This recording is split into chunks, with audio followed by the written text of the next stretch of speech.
শুধু ঝিনাইদহের ফোদলা নদী নয়, স্বাধীনতার পর থেকে এই পর্যন্ত ভারত বা ভারতীয় বাহিনী যেখান দিয়েই বাংলাদেশের সীমান্ত দখল করুক না কেন, সেটা ঝিনাইদহের ফোদলা নদী হোক বা অন্যান্য জায়গায় শূন্যরেখার নো ম্যানস ল্যান্ডের ওই পাশে গিয়ে বাংলাদেশের সীমানা বা কাটা তার দেওয়া বা বেড়া দেওয়া এই সব আর হবে না।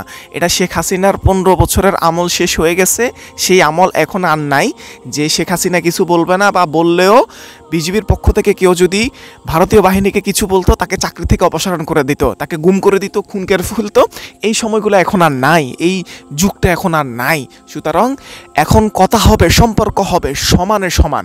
সমানে সমানে যদি আত্মমর্যাদা রক্ষা করে যদি সম্পর্ক করতে পারে তাহলে বাংলাদেশের সাথে সেই সম্পর্ক থাকবে, নাইলে সম্পর্ক থাকার দরকার নাই।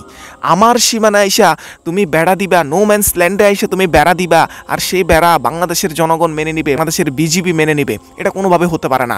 এখন থেকে কথা হবে চোখে চোখ রেখে, হাতে হাত রেখে, সম্পর্ক হবে সমঝোতার ভিত্তিতে।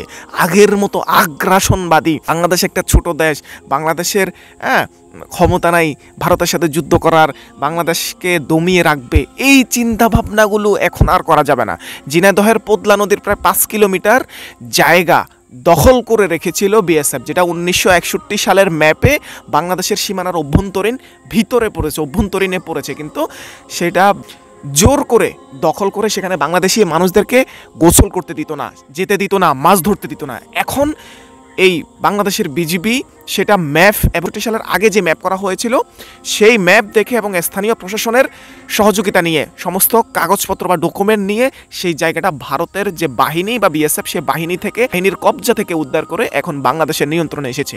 এখন এই 5 কিলোমিটার জায়গা বাংলাদেশের দখলে চলে এসেছে। এভাবে আরও যে জায়গায় ভারতীয় বাহিনী বা ভারতের লোকজন যেখানেই দখল করুক না কেন, সেগুলো উদ্ধার করে বাংলাদেশের জনগণের জন্য উন্মুক্ত করে দিতে হবে।